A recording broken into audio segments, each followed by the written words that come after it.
these are just my ideas. This is the way that or at least loosely, I do things. Um, and my goal isn't to say this is the way that shooting should be taught. This is the way that I do it right now. And I'm challenging myself to improve the way that I do things as well. And so you shouldn't feel the pressure or the obligation to do what I do. Just pull ideas from this to improve the way that you do things. And because ultimately we're all our own products, and you're not trying to copy me. You're trying to steal ideas or improve ideas or find new ways of saying things to improve the way that you do things as well. So getting into it, this is sort of the science of motor learning. And this is a great graphic that I just kind of found a couple of days ago that really exemplifies exactly what I'm trying to do. The players that I get at the NBA level have obviously been playing basketball for decades at this point.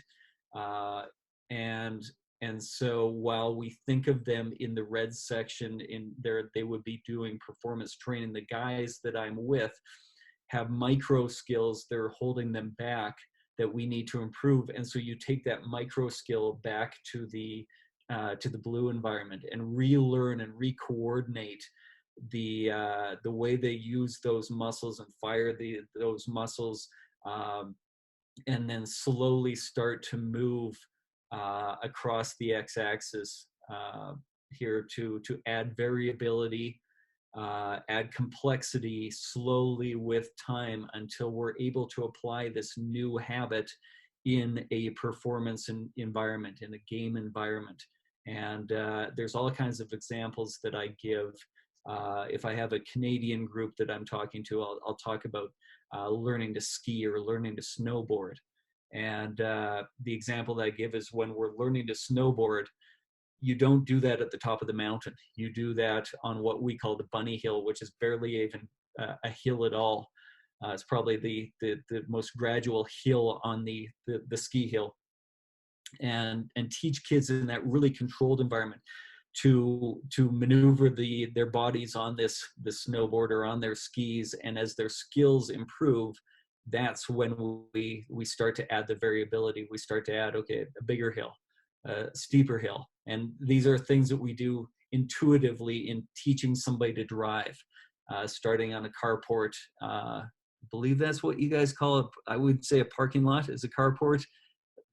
Jared, help me out. Is that what you guys would say? Yeah, Or that's right, anybody? coach. Yeah, so a carport, and just when you're teaching your 14-year-old to drive, they're on a Sunday morning or around the Costco, where there's no cars around, nothing to hit. And basically what you've done is you've removed a lot of variables that a driver has to think about.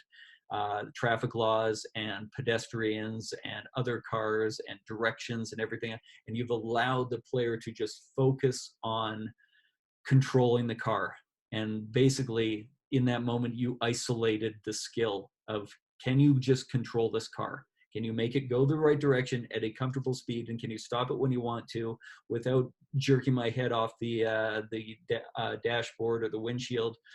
And then slowly, as their skills improve, we make that environment more like regular driving. We don't jump right to rush hour traffic. We'll go to a residential street on a Sunday morning, and then a residential street with maybe a little bit more traffic, and out onto busier roads as the skills develop. And that's really what I try and keep in mind with my players, is, first of all, if you want to change a habit, you need to give them a chance to isolate it, get comfortable with it, get good at that new skill, and then create an environment where they learn to apply the skill. So it's not just isolate the skill, now go do it at game speed. It's not learn to drive on the carport, now let's try rush hour traffic.